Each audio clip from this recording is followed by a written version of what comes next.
Well, good morning and greetings in the precious name of our Lord and Savior, Jesus Christ. It's been a blessing to be here this morning and to worship with you and study the Sunday school lesson together, thinking about faith and fear. And I think so many times we think that to be faith is a lack of fear, but I think the faithful often have fear as well. It's just that they keep their focus and perspective in the right place. This morning I'd like to share a message that I was requested to share some time ago. I think it was close to a year ago. And since that time I've had a number of requests to go ahead and share on this same topic. And I've pondered why this was the case. I think it's because many of us deal with it in our everyday life. It's something we all, you could say maybe at some point struggle with, or maybe don't always know how to process it or work with it. And so I'd like to share this with you here this morning. It's something that I started sharing through our district churches now. But the title of the message is YouTube and the Church. And I'd like to have 3 points this morning. First off, we're going to look at the history. How did we get here? Then next, we're going to look at the effects of YouTube on the church. And then finally, I'd like to look at remaining faithful as a church. So how did we get here? How did we get here? Technology is a broad subject with many different facets. You say the word technology, your mind can go in many different places. Oftentimes our mind goes to maybe the latest consumer electronic device like a cell phone, a smartphone, or a smartwatch, or the latest laptop or processor or tablet or whatever you might throw into that category. And the main purpose of these devices often is communication. Whether we're sending an email, talking on the phone, sending a text message, updating a social media site, watching a YouTube video, we are communicating. There is information that is being passed from us to others or vice versa. And so these devices help us communicate. And with this ease of communication, it also aids in the development of new technologies and pulling off large-scale projects. And so if we look at a scripture passage like Genesis 11, we know that a group of people came together there in the land of Shinar to build a tower, to build a city, the Tower of Babel. And we know these people had one language. They could easily communicate with one another, and that made them, I would say, successful in what they were trying to accomplish. Their building efforts were going well because they could communicate well together. They had one language. And yet, when God reached down and confounded their languages, the people naturally gave up and dispersed across the land. And so we understand the importance of communication in developing new technologies and pulling off large-scale effort. We need to communicate. Now, most of us would agree that things are changing rapidly. Some time ago, my children were reading the Little House on the Prairie books by Laura Ingalls Wilder. And Wilder lived from 1867 to 1957. And if you think about that span of time, Wilder went from bouncing slowly across the prairie in a covered wagon pulled by horses to being able to fly in an airplane. Massive step in technology with regard to transportation. There's been a lot of changes. The World Wide Web was developed by Tim Berners-Lee, he's a British computer programmer, back in March 11 of 1989. And so the World Wide Web is, interestingly enough, younger than I am, which is hard for me to process or hard to even think about what life would be like without the web. And yet the amount of information, even though it's so young, we could say, the amount of information stored on the web is almost unfathomable. And we talk about the World Wide Web, we're talking about a bunch of servers all over the world interconnected, sharing information. So that's what we call a web. People all over are dumping information into this, what we could call the web, or this massive repository of information, data. And it's just happening all the time, day and night. I read a statistic that stated that since June of 2022, over 500 hours of video are uploaded to YouTube every minute. It's hard to almost believe. The amount of video content on YouTube has been growing at a rate of 500 hours per minute for the last number of years. And that's just one video sharing platform. That's just one site. There's all kinds of other things. People writing blog posts, web articles, updating social media accounts, the information is just flowing at an unreasonable amount. I mean, you can hardly fathom how fast this information is flowing and being uploaded to the World Wide Web. And as computer systems become more powerful, as the chips become better and we are able to parse that data and work with that data better, this massive repository of data, things like artificial intelligence and machine learning become a possibility then, because we're able to work with this massive data set.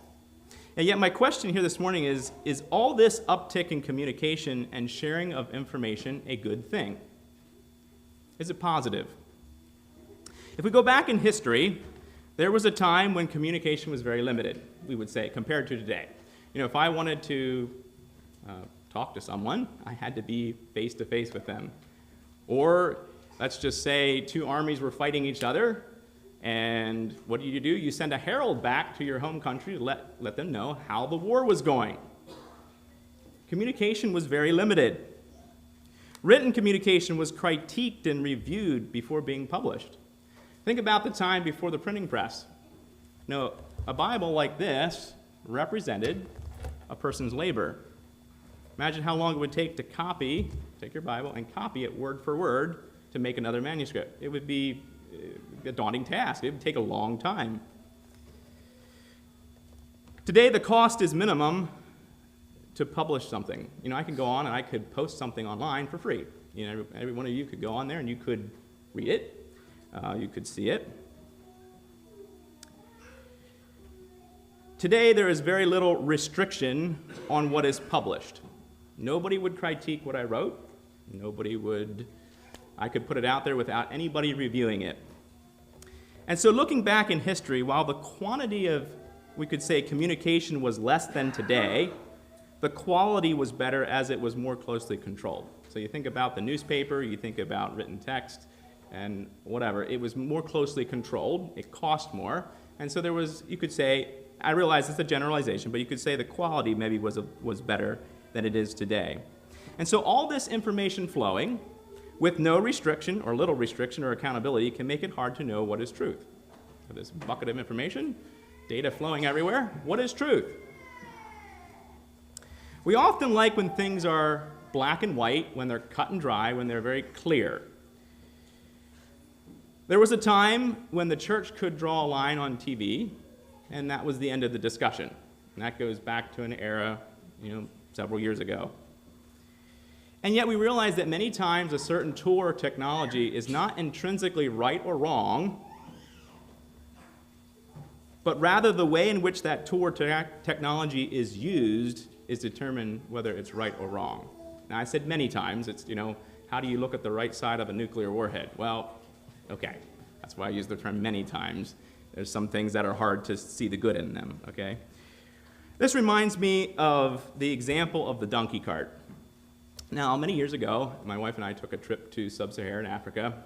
I maybe had shared stories from this trip before, but we were there in Burkina Faso, and we were looking at the different modes of transportation, and it was very interesting. There were some that would be maybe walking down the street, and they're carrying their load. Maybe they're carrying a load of sticks or something, and they're physically carrying their load down the street. And then there were others that had a cart or a wheelbarrow type device where they have their load in their cart, and they're physically pushing it, but it's definitely easier than trying to carry it. And then there were some that have a cart that's tied to an animal, a donkey or some type of whatever oxen they have, and they're pulling their load down the street. And maybe they're sitting on top of the load and they're driving the animal down the street, and so it's very little effort for them. They're moving their load. And then some more recent technology that had been introduced in that setting was that of scooters. These little gas-powered scooters were zooming around, and I think they were probably cheaper Asian imported small gasoline-powered scooters, and so this was the new thing. And it was interesting. Obviously, they didn't have the infrastructure to support transportation like that, and so it was interesting to see how they were dealing with that. They had these little roadside stands that were popping up, and they would have maybe 20 or 30 1-liter bottles of gas. And so you would pull up with your scooter and pay for your little liter of gas. You would put it in your tank and hand the bottle back, and off you go. And that was a gas station in that area. So it was interesting. And so while scooters, donkey carts, wheelbarrows, they seem somewhat primitive to the modes of transportation we use here in the U.S. we would have to admit or agree that it is a form of technology when compared to simply walking and carrying your load. So technology is a very broad subject in the way that we look at it. I invite you to turn to Exodus 25.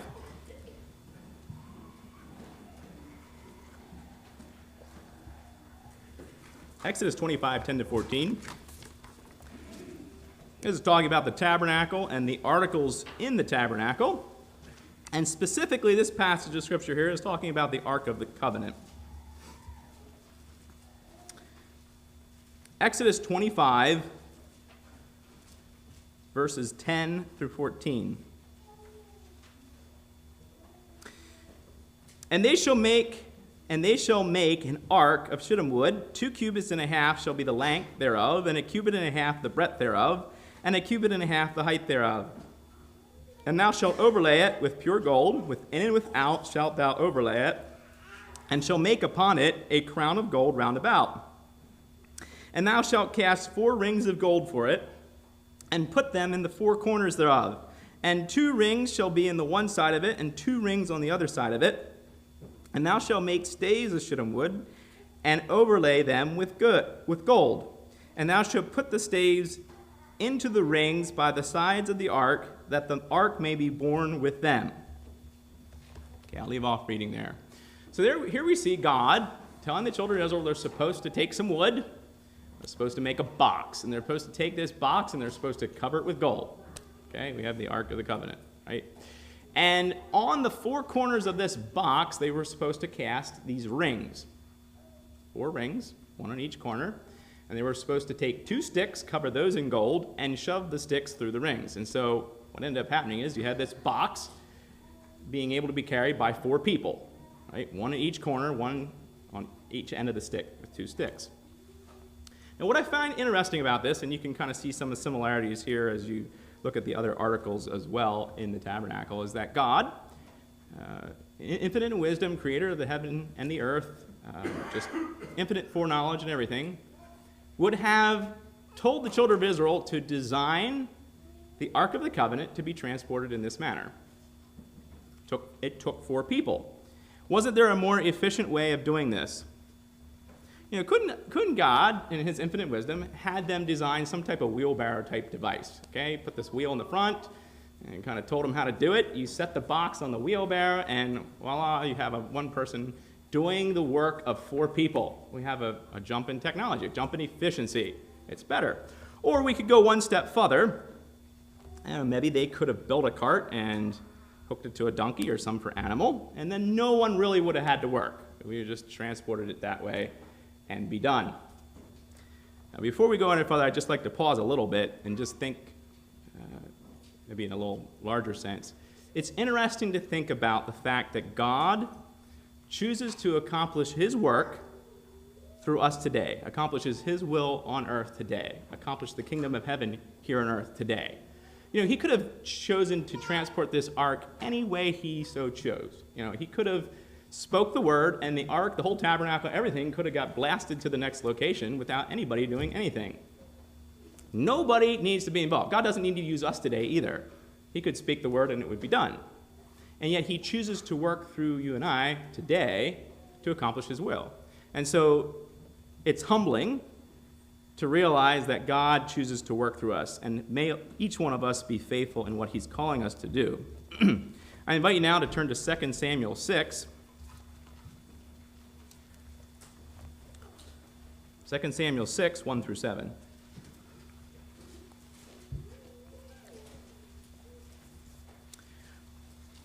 This is the account where David brings the ark back to Jerusalem. And just kind of a little history on this story.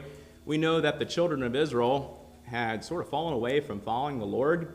And they were battling the Philistines. They were losing these battles. And they decided to take the Ark of the Covenant into battle with them. They thought if the presence of the Lord was there with them in the battle, they would win the battle. Well, that wasn't the case. They went to battle with the Philistines with the ark. The Philistines won the battle, and the Philistines steal the ark and take it back to their home country. And we know that they had this ark here. They stuck it in their temple to Dagon, their god, and Dagon keeps falling on his face and breaking. And so finally they say, okay, we're going to move this ark to another Philistine city.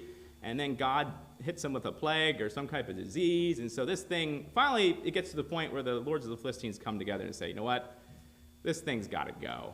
We got to get this thing out of here. So what do? They make a cart. They put the ark on it, hook 2 cows to it, point it in the direction of Israel, and they send it back. Okay. Now, there's a few things that happen in between that point and where we're at here, but the ark eventually gets to Abinadab's house, and there it stays for some period of time. And so this is the account now where David's getting ready to move the ark from Abinadab's house back to Jerusalem. I'll read 2 Samuel 6, 1 through 7. And David gathered together all the chosen men of Israel, 30,000. And David arose and went with all the people that were with him from Baal of Judah to bring from thence the ark of God, whose name is called by the name of the Lord of hosts that dwelleth between the cherubims. And they set the ark of God upon a new cart, and brought it out of the house of Abinadab that was in Gibeah. And Uzzah and Ahio, the sons of Abinadab, drave the new cart. And they brought it out of the house of Abinadab, which was at Gibeah, accompanying the ark of God, and Ahio went before the ark. And David and all the house of Israel played before the Lord on all manner of instruments made of fir wood, even on harps and on psalteries and on timbrels and on cornets and on cymbals. And when they came to Nachon's threshing floor, Uzzah put forth his hand to the ark of God and took hold of it, for the oxen shook it. And the anger of the Lord was kindled against Uzzah, and God smote him there for his error, and there he died by the ark of God. I'll leave off reading there then. And so here we see a massive celebration occurring. This was an exciting time in Israel's history. They were bringing, we could say, the presence of God into Jerusalem, into the center of Jewish culture. It was a wonderful thing. And so David brings 30,000 of his chosen men of war, together for this event. I'm sure there were many, many others that were there joining in this celebration of the ark being moved to Jerusalem. They even had, it says here, they even made a cart, a brand new cart, for transporting the ark for this special occasion. You know, this wasn't some type of cart that had been defiled by ordinary use. It wasn't something they pulled out of the barn, covered in dust, something they took the animal dung out to the field with. This was specifically designed for this special occasion. It was an exciting time. And so we see this whole group of people coming together, this large entourage of people walking towards Jerusalem. They're playing on all types of instruments. It lists them there. And so they're going. Ahio is walking before the oxen that are pulling the cart, and Uzzah's walking alongside. And so on they go towards Jerusalem. And so it was a great celebration. And they get to Nachon's threshing floor, and it's not clear, there's not a lot of detail given, other than that the oxen stumble. Whether there's a pothole or something in the road, whether something else happened, but somehow the oxen stumbled. And through the oxen stumbling, I'm sure the cart began to sway, and thus the Ark of the Covenant began to sway on top of the cart. Well, Uzzah was walking alongside. He sees this thing starting to teeter-totter, and what does he do? I think it was almost, he wasn't even thinking. It was almost reactionary. He kind of stuck out his hand to stop the ark from falling, and that fast, God struck him dead. It's made of solid wood. That's good.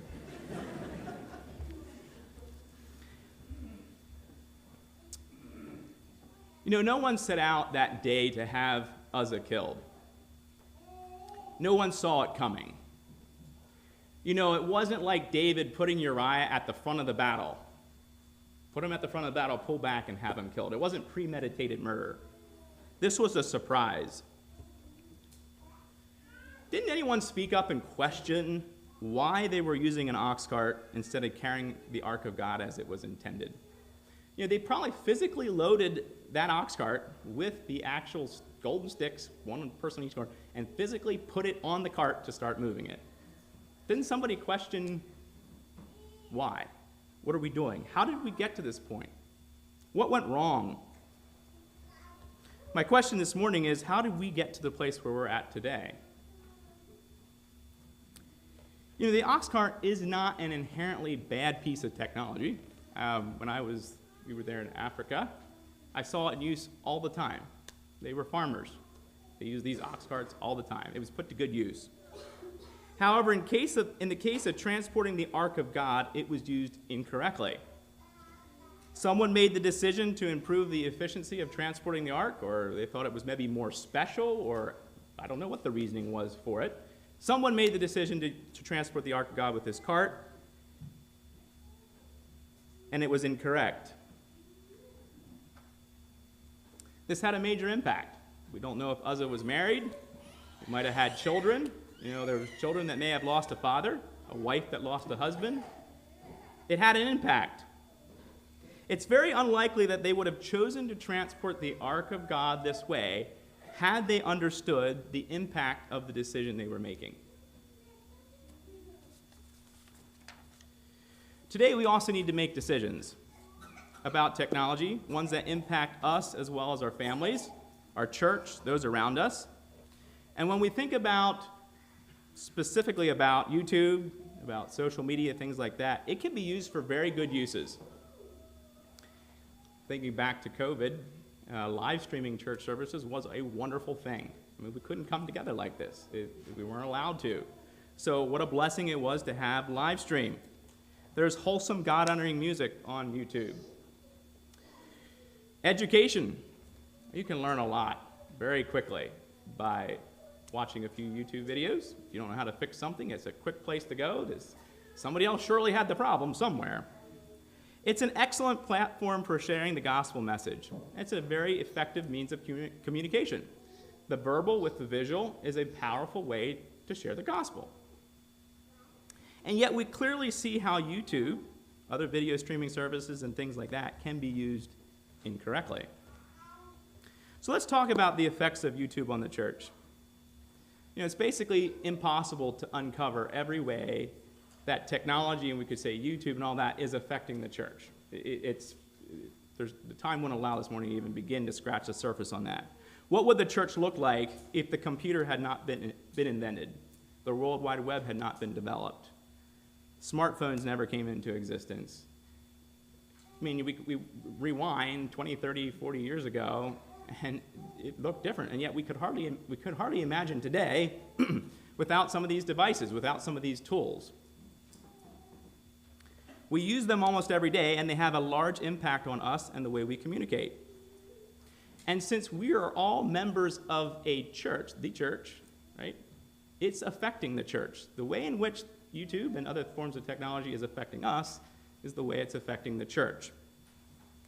And so this morning, the goal is not to try to cover every possible scenario and every possible way in which YouTube's affecting the church, but to look at a few key areas and hopefully from those areas allow us to think critically about how YouTube is affecting us, about how technology is affecting us, help us to begin processing and thinking about this. And so the first area I have down here is the area of stewardship.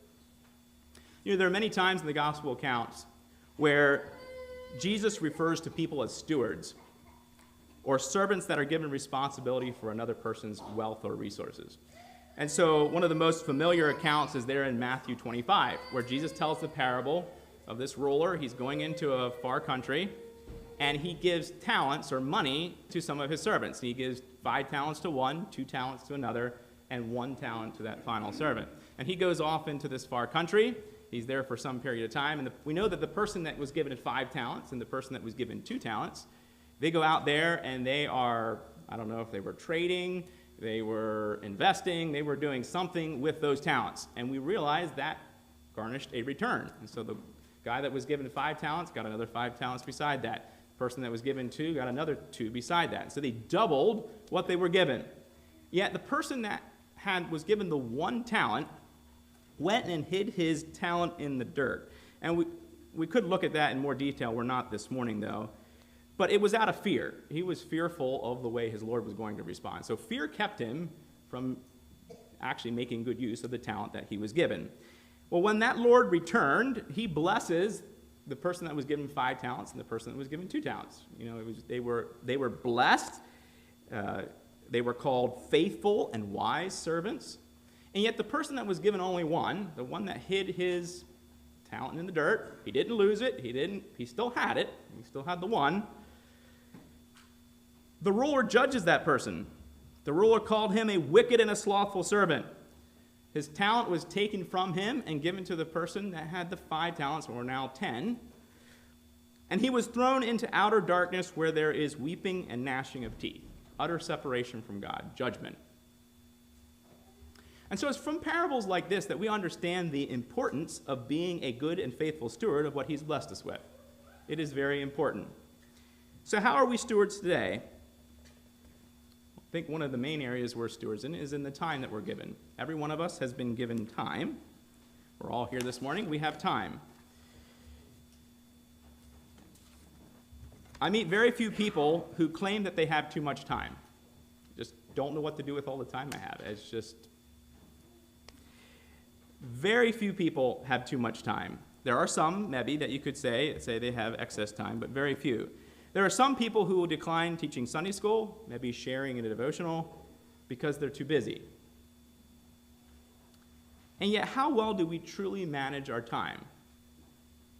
You know, we spend a lot of time with technology, and if we're not careful, we can spend a lot of time with a video streaming service like YouTube or some other type of social media platform. YouTube uses carefully constructed algorithms in the background that is intended to basically monitor what you're doing, what you click on, the amount of time you're looking at a certain video or whatever, and therefore be able to run this through this algorithm and then pick up on your interests and things like that, and therefore be able to suggest content that keeps you on that web page or that site longer. And so that's the whole idea there behind that algorithm. It brings up video feeds, typically, I think, on the right side of the web page.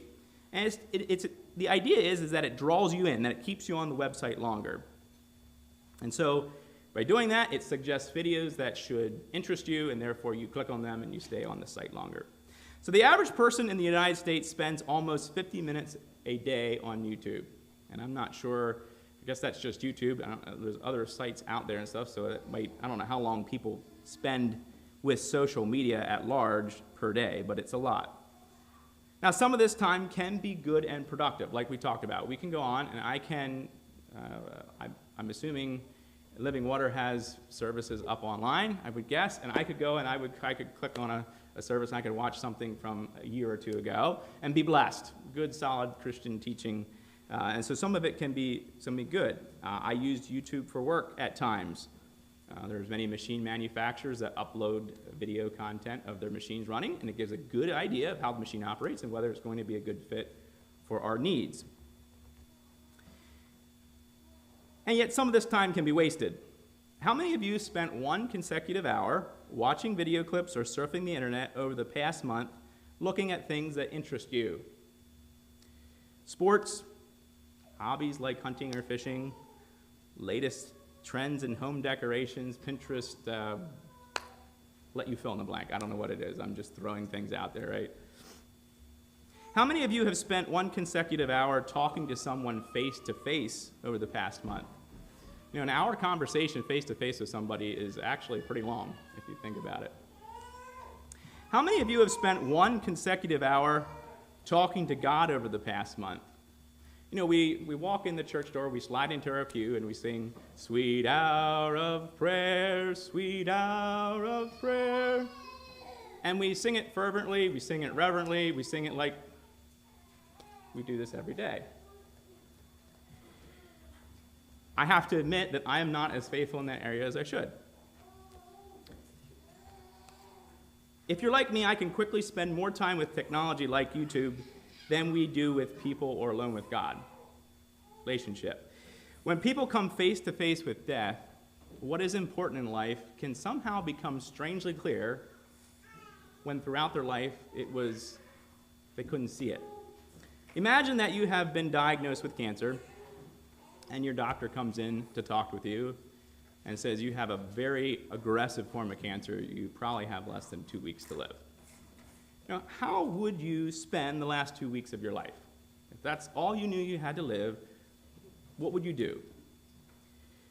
Would you spend it differently than had you not known that? And if so, why? Had you not known that or not had that conversation, would you spend it differently? What percentage of the time would you spend with technology, with YouTube, with things like that? What percentage of the time would you spend with on relationships, both the vertical and the horizontal? How would we spend our time?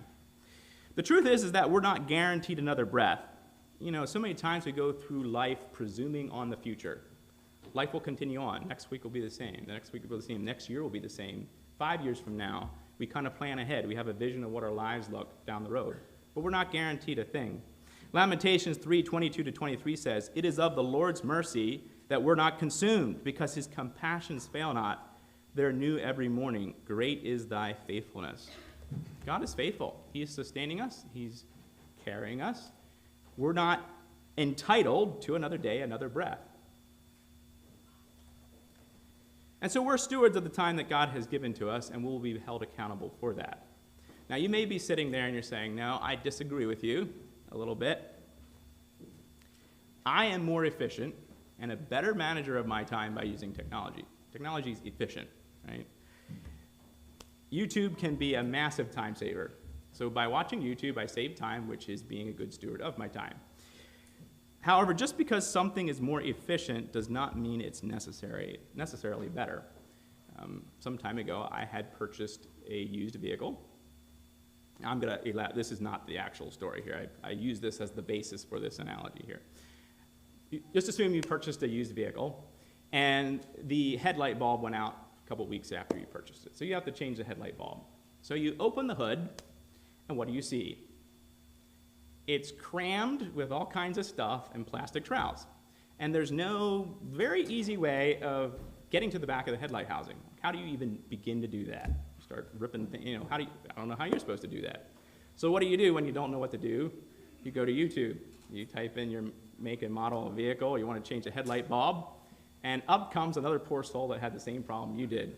Yes, okay. They can empathize with me. So they step you through exactly what you're supposed to do. You're supposed to go through the wheel well and scratch your knuckles, and eventually you can get to the back of the headlight housing and you can change the light bulb. And the person even tells you the model of bulb you need. So you go on Amazon, you order it, it's there in 2 days, you scuff your knuckles a little bit, change the headlight bulb out, and you are good to go. Massive savings of time, very efficient. It only took, a couple minutes, but you were able to accomplish what you need to do, and you're able to go on to your next thing. But let's just assume that you did not consult YouTube. What would you do? You didn't have the internet. Interesting. I think I would, if that was me, I would probably go to the auto parts store. That would be the first place I would start. So you run down to Advanced Auto, you walk in the door, and there's your typical Advanced Auto Parts store guy. Kind of has a few piercings, tattooed. Now I am making generalizations, okay, but just looks a little tough or rough, okay? And you begin talking and say, "I have this dilemma. I need to change the headlight bulb out on my vehicle. This is the make and the model." And so they type things in their system, and well, okay, here's the headlight bulb you need, and he explains a little bit what you need to do to change it. And so in the course of the conversation, though, as you're talking to him, as much as he looks rough and tough on the outside, you realize he's a hurting individual down underneath. He actually lost his mother 2 months ago. And so through that dialogue, you're able to share some truth with him. You're able to encourage him, maybe even share the gospel with him. But you walk out of the store with your headlight bulb, drive the whole way home, and install it. The second scenario took a lot more time. It did. You actually had to physically talk to somebody for a period of time. It takes time. Relationships take time. Talking with people takes time. Would we see this as a lack of stewardship in the area of time? It took more time. It was less efficient. But was it being a bad steward with your time? I think most of us would agree that the answer is no. So many times we have a limited perspective on life, and that we need to realize that God understands the bigger picture, and He's orchestrating the things in our lives for His honor and glory. And I think we need to see that and come along with God's plan for our day, for our time that we're in. And so we are a steward of time. We're also a steward of finances. Why was YouTube created? Well, it was created to share home video content. But I'm sure the creators of YouTube, like any business, they were hoping it would eventually turn a profit, eventually become a profitable enterprise, and it has. YouTube makes a lot of money. It is very profitable. It generated $29.23 billion in revenue in 2022, almost $30 billion, and that number's probably a lot larger now in 2025. The most successful YouTube creators make millions. And I checked, I think the most successful one makes approximately $54 million a year for uploading video content. So it's a very lucrative business. But we realize that YouTube generates its income almost entirely from advertising. And so that's the reason why you have a little advertisement pop up at the beginning and sometimes partway through. And the whole goal here is advertising. That's what's going on behind the scenes. We're being bombarded with advertisements, or we're watching product reviews on YouTube that can quickly breed discontent and a materialistic mindset. Well, I don't have that thing or that widget, or that's pretty neat. And we can quickly become discontent. And yet, compared with the rest of the world, we're extremely blessed. You know, half the world, almost half the world's population, lives on $5.50 a day or less. Now, I realize you couldn't support yourself in this society on that amount of money, but many people in the world live with very, very, very little. And so we're extremely blessed. So the question is, are we being good stewards of the wealth that God has entrusted to us? 1 John 3:17 says, "But whoso hath this world's goods, and seeth his brother have need, and shutteth up his bowels of compassion from him, how dwelleth the love of God in him?" So are we using our resources to further God's kingdom, or are we squandering them on our own wants and lusts? I think sometimes the way YouTube affects our spending habits can be more subtle than we actually realize. You know, it's not like we go out and immediately purchase that item that we saw. It may sit in the background. It's like, well, that would be pretty neat to have that, whatever. And, you know, sometime down the road, we eventually end up purchasing it. But the seed was planted way back, you know, a couple months ago. And so we're stewards of the wealth that God has entrusted to us. We'll be held accountable for that. And so YouTube is affecting our stewardship. I also want to talk about relationships here. That might be the first one you were thinking of. You think about how YouTube is affecting us is in the area of relationships. And we talked about time. Time, obviously, YouTube can be a time waster, and relationships take time.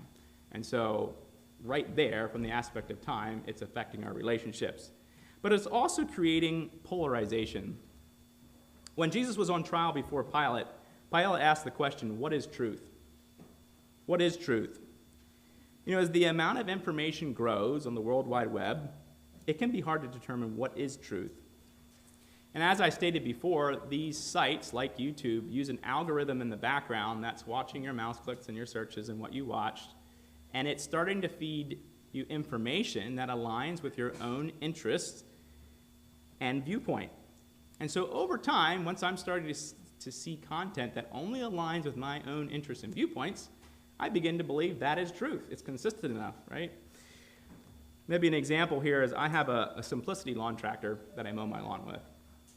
Let's just say I want to service the engine, so I go on YouTube, I search how to service the engine on my tractor, my Simplicity, and YouTube obviously picks up on the fact that I searched Simplicity, and so a day or two later, I see a video pop up on the feed that has a Simplicity lawn tractor. Well, maybe I click on one or two of these, view a few of these videos of people that have Simplicity lawn tractors.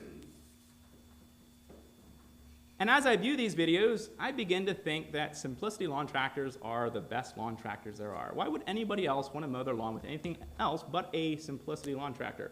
I see all these happy customers that mow so nice. It's just a wonderful tractor to have, okay? And so I view that as truth, right?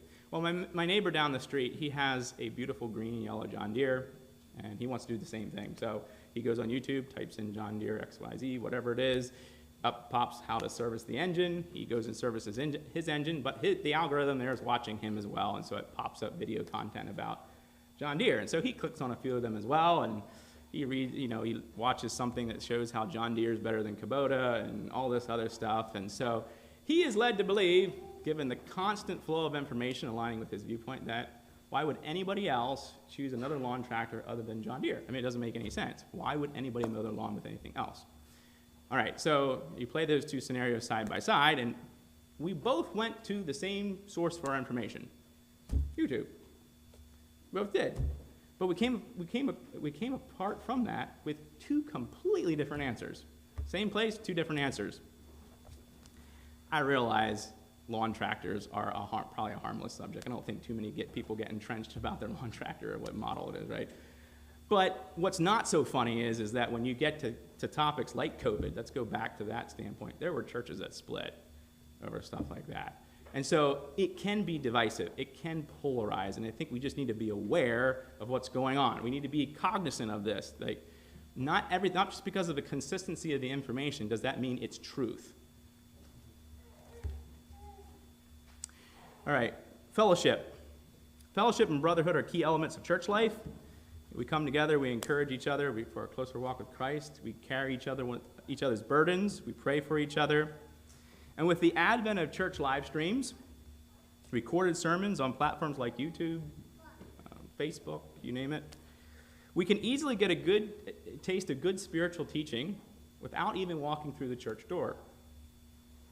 And the temptation can arise when hunting season comes around, or we're out on a family vacation somewhere, or you fill in the blank, that we're going to extend our vacation or our hunting season or whatever through Sunday, because I can simply click and watch a sermon from the past, or I can live stream into the church service, or I can do whatever. I can get that good spiritual teaching without ever being present on a Sunday morning.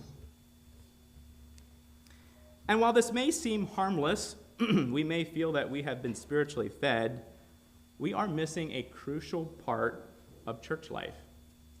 Very crucial part.